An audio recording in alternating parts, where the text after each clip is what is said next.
Hello, calculus students, and welcome to another online lesson. Today we're going to be finishing up our unit on probability distributions and binomial distributions.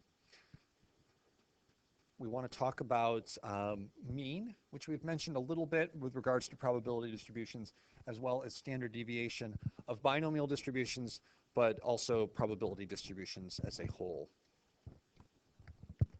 In class next time, we'll add to the learning intention by talking a little bit about calculator notation and the IB test. In general, right now in the video, I will mention that the IB test, and therefore myself, I do not accept calculator notation as work. And there's oftentimes where work is expected.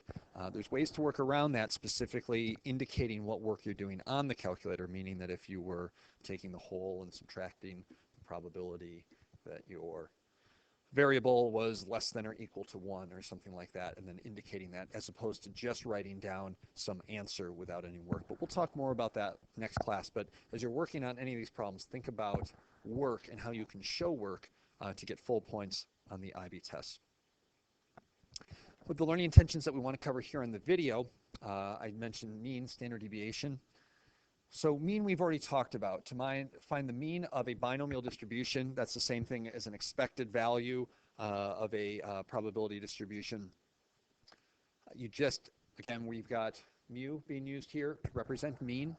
We take the number of terms we're talking about and the probability of success with those terms. That'll give us the mean of the distribution, the mean of the binomial distribution, the expectation of the distribution or the expected value, all of those things, and that's what mean is.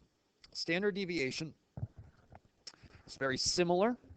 You take the number of terms, once again, the number of trials, I guess is another way to say that, times the probability of success, times the probability of failure, also known as the complement of p.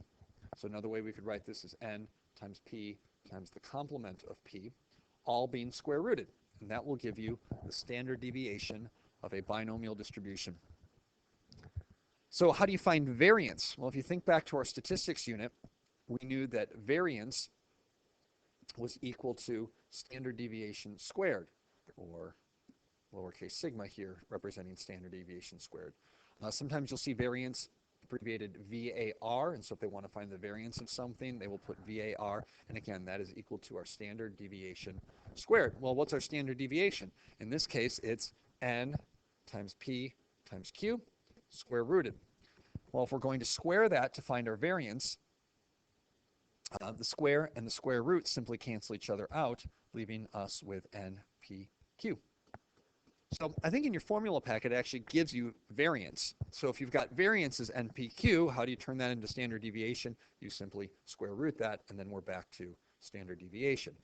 Again, you might see var and then big X. That's the variance of the distribution X. And then that, again, would be equal to n times p times q. Just like you might see E X, which is the expectation of X, which is the same thing as the mean, which would just be, in this case, n times p. So nice, simple little math there.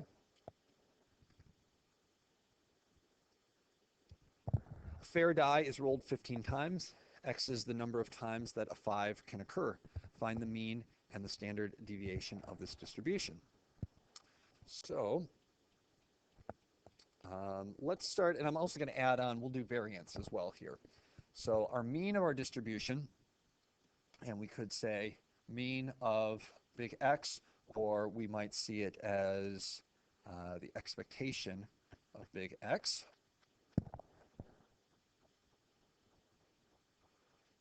We would write that as the number of times we're doing it, which in this case is 15. And we want to get a 5. Well, how many 5s are on a fair-sided dice? Well, there's 6 numbers on it. There is 1 that is a 5. So we have 15 times 1/6, and that is our answer. So we end up with 15/6 for our mean. That would also be our expectation of this distribution. 15 times 1/6 gives us 15/6. Now what about standard deviation? Well, let's start with our variance, actually, because variance is the easier one to get. Our variance of this distribution is going to be 15 times the probability of success, which is 1/6, times the probability of failure, which is the complement. Well, what's 1 whole, or 6/6, minus 1/6? We would get 5/6. And that's similar to our binomial distribution formula, just no exponents involved. And that one is going to be equal to 225 over 36. And that would be our variance. Now, how do we turn variance into standard deviation? We take those values and we simply square root it. So we'll do the square root of 15 times 1/6 times 5/6, which will be the square root of 225 over 36, which becomes 15 over 6. Nope, that's not right. Square root of 225.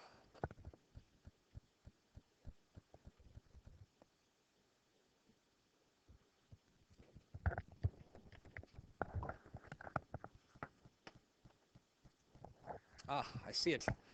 My error was not down here. The square root of 225 is 15, but my error was up here.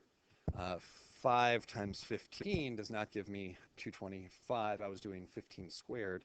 We would end up with 25, carry the 1, so we've got 75. So this should have been a 75 up here for our variance.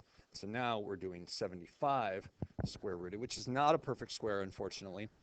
I could rewrite that as the square root of 25 times 3, and I know that the square root of 25 is 5, so my final answer becomes 5 root 3 over 6. Something along those lines. I would probably accept all the way back there, or a decimal equivalent. And that is variance, standard deviation, and mean of a distribution. Those are in your formula packet, especially I believe it's the mean and the variance that are in your standard or in your formula packet. One last problem I want to do here. We just have a regular probability distribution here, and it wants me to find the mean and the standard deviation. Well, we're not talking about a specific value here. We've done mean on these problems already. So to do the mean, that's the same thing as the expectation, and we end up multiplying each of these data values with their probability. So we would take 0 times 0, which is 0, plus 1 times 0.23, plus 2 times 0.38, plus 3 times 0.21, plus 4 times 0.13, plus 5 times 0.05. And I need to reach for a calculator to do this. So I've got the data entered in the calculator here. 0 plus 1 times 0.23, plus 2 times 0.38, plus 3 times 0.21, plus 4 times 0.13, and 5 times 0.05. And now I can go ahead, press enter, and we get a mean, or an expectation, of 2.39 for this distribution. I'm going to show you another way we can do this. On the calculator, if we go to Stat, and we put these two lists into our calculator, just like we did when we were doing mean and standard deviation for regular statistical data. Oops. So I'm clearing out my lists here. Think about what we're doing here when we find the mean of a distribution. We end up multiplying the two columns together, and then we add them up. We don't do any division like you normally would with a mean, but the number we would end up dividing by would be the sum of like our frequencies, which in this case are like our probabilities. Our probabilities being these values down here at the bottom. If we add up all our probabilities, what do we get? 1, of course, on a probability distribution. And when we divide by 1, nothing changes. So a slick little trick here that we can do is we can take our calculators, enter these pieces of data into list 1 and list 2. So for list 1, I've got my data, which is 0, 1, 2, 3, 4, and 5. And then in my second list, whoops, doesn't come out right, 3, 4, and 5. 6 pieces of data. Still not coming out right. Apologize for this machine. right, and then I want my corresponding probabilities, which again is 0, 0.23, 0.38, 0.21, 0.13, and 0.05. So when we had two lists of data, how did we find the mean of them? We go to stat, we go to calculate one variable stats, because we're treating this as one set of data, and then we've got the probabilities, which we're thinking of sort of like a frequency. And so I do list 1, comma, list 2. And notice the mean that we have here, 2.39, same one we got by hand. So that's a way that you can find mean using your calculator much faster. Now, you still generally need to show work to get full credit, but it's certainly a way you can check your work. And then notice in the past there are two different types of standard deviation. One of them doesn't work with this data. The other one is given here, 1.12. That's the one we normally use for this class, the SL calculus class. And our standard deviation then of this distribution would be equal to 1.21. So voila, off the calculator.